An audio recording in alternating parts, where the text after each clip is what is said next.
everyone, and good evening. This is Noah from the Pointe at Norcross. Hoping you guys had a wonderful week and weekend. Just to finish off this week, I wanted to talk about some things that could be pretty useful for someone out of college or someone in high school wanting to get into a job or a field and may not know or may want to prepare for an interview. I know with things being weird right now, some companies are doing like online interviews, like over video. Some might still be doing in person. I don't know about that, but maybe. I assume some people are still doing in-person interviews. Either way, the tips should help either way. Some are more applicable for in-person interviews than online interviews just because of face-to-face. So you can ignore those as you see fit. Other than that, though, we're going to go through some tips. I have my document just because there's quite a few tips I wanted to talk about. Just stuff that isn't hard to remember, but might not be... Like, if you don't have someone telling you this, like, my mom gave me some tips and tricks when I was starting to interview for jobs and stuff, and it was, like, some stuff I just never would have even thought of unless someone told me. So I hope that these tips help you the same way they helped me. So first off, let's go through the first section, before the interview. So this is stuff you can do before you even set foot in the door at the company, or before you even hop into the call for like an online interview, a video call interview. So first off, you can research the company and your interviewers. You want to know, obviously you want to know what the job is before going in, but you want to understand the company kind of as a whole, just to give you a better frame of reference, so you can use like the company's website or social media or recent press, just to have an understanding of their goals and how your background can make you a good fit. It's just another way to kind of be like, you want to pick me because I can do this, this, and this, and I have this experience, and that fits with what you guys want to do. So it just helps you get that background understanding. Second, and this is probably one of the more obvious ones, practice your answers to common interview questions. There is a very common question: tell me about yourself, and why are you interested in this role with our company?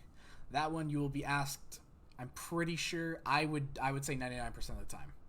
If you're not asked that question, that's going to be wilder than being asked it. So you want to practice that. You want to have what's called an elevator pitch, a very short, sort of like minute-long, this is what I'm about, this is why I want to work here, and this is what I'm going to bring. It's very short, very fast. You don't want to go into like, tell me about yourself, and then you go, well, I grew up here, and then I moved here, and I went to this school and this school. That's not what they're asking for. They want to know who you are and what value you're going to bring to the company and the role you're trying to fill. Third, reread the job description, just so you know exactly what skills they're looking for. Sometimes, a lot of the time actually, jobs will post what skills you should have for signing up for certain jobs, or applying, not signing up, my apologies, or applying to certain jobs. And it helps if you can draw attention to those specific skills that they're looking for. You want to make sure you do that. Fourth is the STAR method for answering questions, and this is situation, task, action, result. Whenever you're asked about ways you've used specific skills in the past, you want to use the STAR method. You want to bring up the situation. The company was in this position, blah, blah, blah, blah, blah. And then you want to say the task, I was supposed to do this, this, and this. The action, I did this, this, and this to achieve those goals. And then result, blah, blah, blah, blah, blah, whatever the success was for this situation and task. So it's just a way of keeping things concise. You want to say what situation you're in, the tasks you had to do, what you did, what actions you took to achieve them, and the result. So if it's an especially positive result, you want to mention that. You don't want to just be like, I did this and this, and then leave out the result, especially if it was good. Number 5, recruit a friend to practice answering questions. And this is just the same way as like studying for like a test. It helps if you're talking to someone and hearing yourself talk to another person who can react rather than just talking into a mirror or trying to memorize answers or whatever. So like having a list of questions or whatever and having your friend ask them helps you build some confidence when actually saying your answers to another person rather than just memorizing them and saying them to a mirror. 6, prepare a list of references. So I haven't seen an interview. I haven't been in an interview where they asked for references during it, but it's nice to have just in case. Normally they ask during the application process for references, and references are people your prospective new job can call to vouch for you, basically. People that can say, like, yes, he's a very good worker, or she's really good at their job, stuff like that. So just have that with you just in case. There'll also be some other stuff you can bring just in case. For example, number 7, be prepared with examples of your work. During the interview, you'll likely be asked about specific work you've completed in relation to the position. This is stuff that requires like a portfolio, whether it's like, say, a concept artist job or that's the or like an architectural job or something like that. Something that would require pieces that you've worked on. It would help to bring it, just so you can show them your work. So think of work you've done in past jobs, clubs, or volunteer positions that show you have experience and success doing the work they require. It could also be. So I'm trying to think of examples that aren't like physical, like pictures or whatnot, for like an art job or an architectural job or something like that. Something that would require you to have a portfolio.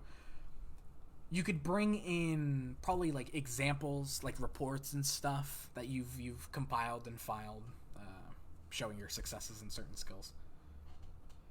Number 8, prepare smart questions for your interviewers. So, as daunting as interviews are, they're not just all questions for you to answer. You are welcome to ask some questions to the interviewer. You're the interviewee. So yeah, you have questions to ask the interviewer. Some like, can you explain some of the day-to-day responsibilities this job entails? Or if I were in this position, how would my performance be measured and how often?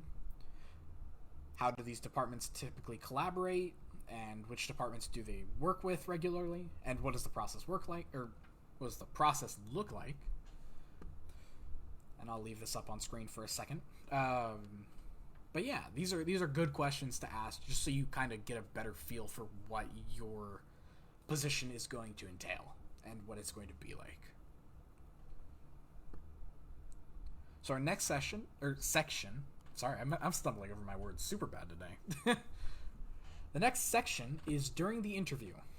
So all that stuff was stuff you could do before the interview and bring into it. This is what you can do now. And honestly, I probably should put number 9 in the previous section. That's whatever. So the first one, number 9, plan your interview attire the night before. You can ask the recruiter if there's a dress code for the workplace and choose your outfit accordingly. If you don't have someone to ask, you can research the company to learn what's appropriate attire, whether it's like business casual or formal business, like a full suit. You want to make sure you are dressed for the job you want. Number 10, bring copies of your resume, a notebook, and a pen. So, I'm trying to think back to any interviews I had if I had like 5 people interviewing me. I think the max I had ever was 2 or 3 people in the same room. But at least 5 copies just in case. It doesn't hurt to bring more. Bring 5 copies of your printed resume on clean paper in case of multiple interviewers so you could hand them out to them. You can highlight specific accomplishments on your copy that you can easily refer to and discuss. And prepare to take notes. Don't do that on your phone or like a laptop or something. Write information down. It just makes you you're more in the moment. You're more paying attention to them if you're writing stuff down physically rather than like typing it into your phone. Certainly, typing stuff into your phone if you need it, like like you forgot to bring a pen and paper or whatever, like a little notebook. That's okay. Just make sure to ask and be like, "Hey, I want to make sure I don't forget this. Can I please write this down in the notes app on my phone?"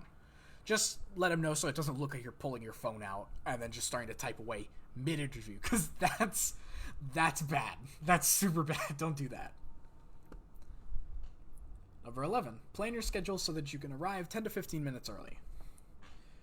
This one, I would say, is super important and probably one of the last things you think of.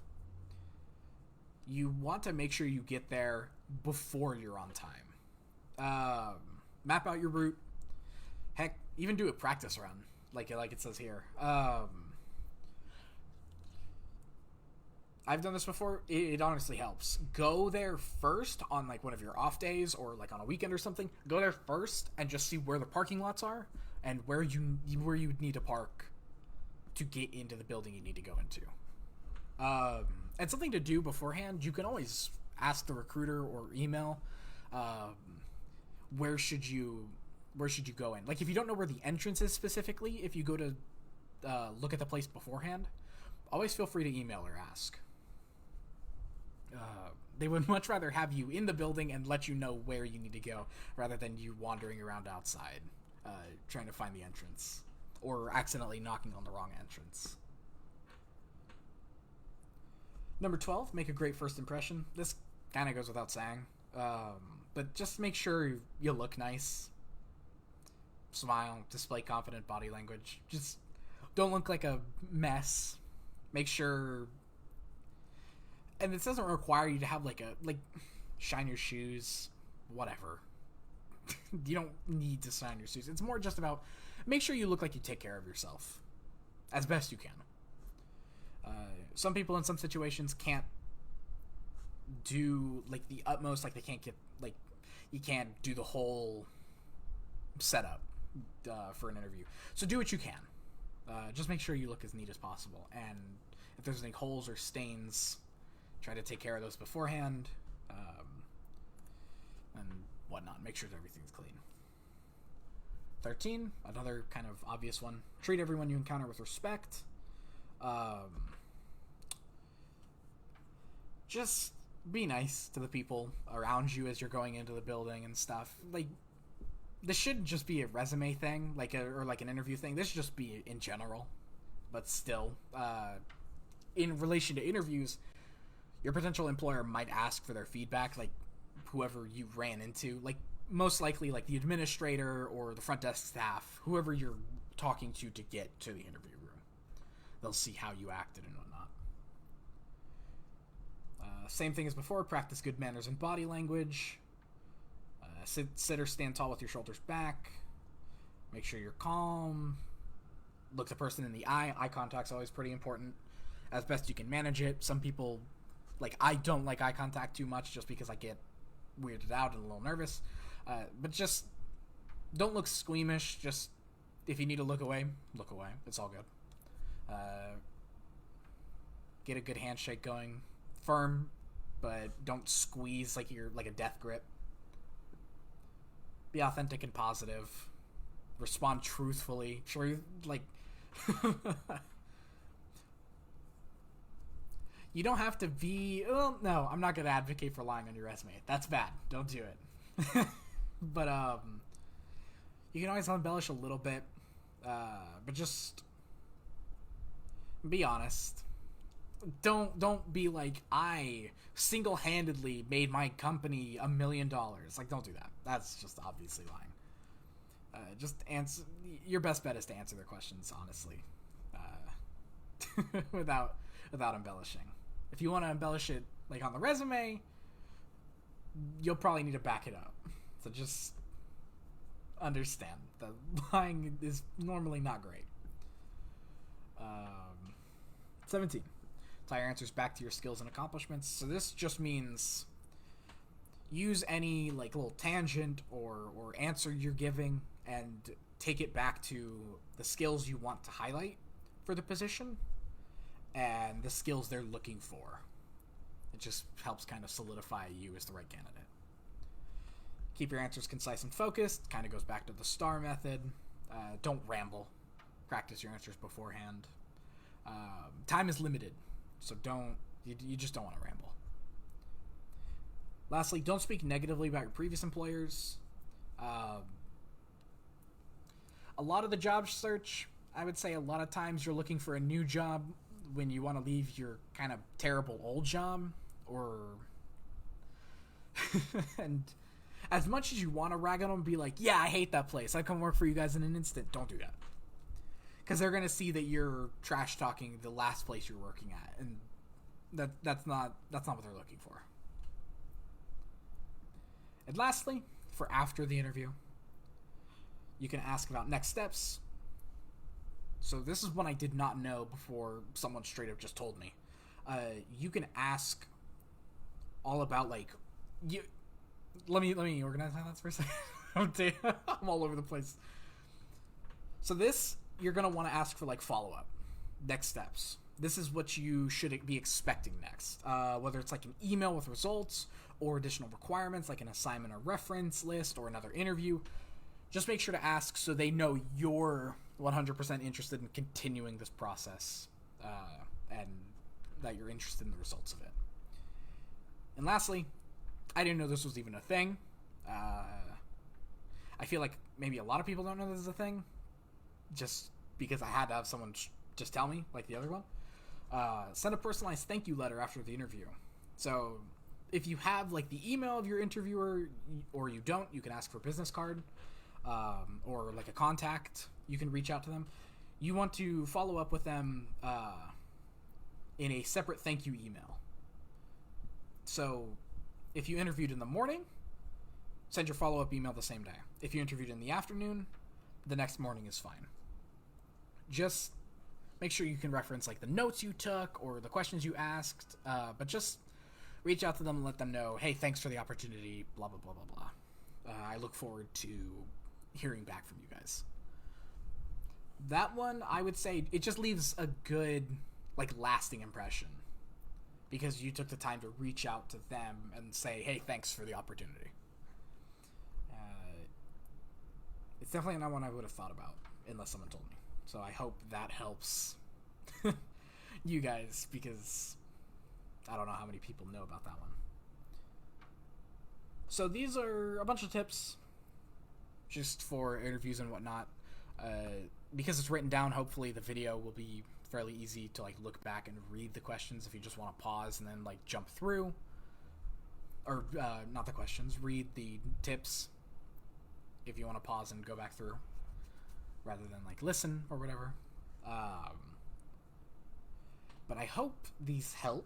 I know right now is a weird time for interviews and whatnot. So, like, some of them, like, plan your interview attire. Obviously, if you're doing, like, a video interview, you're probably not going to be, well, they might have you dress up in a suit. I don't know. I haven't done an online interview, so they might. So I would just that's another reason to check before having the interview. Hey, what do I need to wear? Because obviously you don't want to wear, like, a t-shirt. Don't wear a t-shirt to an interview, even if it's online. But like I was saying, I hope all this helps. I hope you guys have a wonderful day and a wonderful evening. And I hope you guys have a great upcoming week. I'm trying to think if there's anything else I need to mention before ending. I don't think so. So with that, I will wish you all a good night. Have a good one.